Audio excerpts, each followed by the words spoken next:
In this video, I would like to discuss the issue that seems to be not getting as enough attention as it deserves. And the issue is more like a question, and it sounds like this. Why would anybody want to stop listening to music while they are creating a piece of work?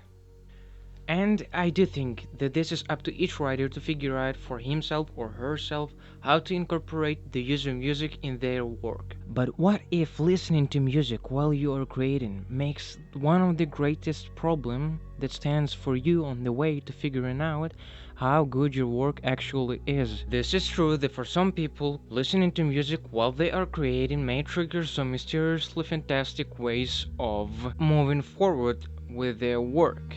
But it doesn't cancel the possibility that the same people would benefit from doing the exact opposite of what they've been doing by the moment. What happens exactly when you create? You have an idea about what you can do in your art. It could be anything: writing, painting, music.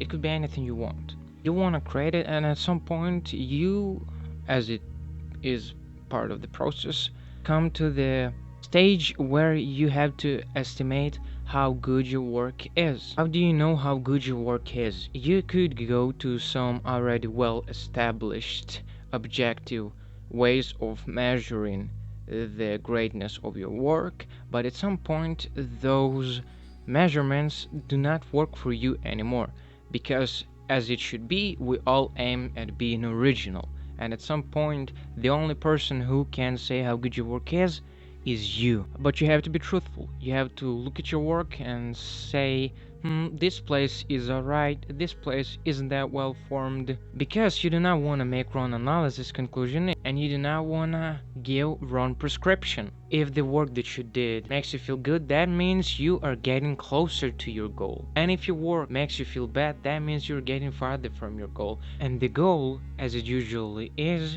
to create as great as art piece as it possibly may be. What happens when you are listening to music? It makes you feel something. And at this point, it actually doesn't even matter what it makes you to feel. And what actually matters, instead of having just one source of feeling while you're creating, which should be your work, you have two: your work and the music. Two sources of feelings. There has to be this straight line between your work and how it makes you feel. Because without that line, I'm afraid to say, you are becoming deluded about your work. And it doesn't actually matter whether you're writing or editing, and if you don't know what's the actual difference between two, subscribe for more short tips like this. And you might as well consider hitting the like button, apparently it helps. And if you already see the video in front of yourself, I will see you by the other side of having a nice watch time.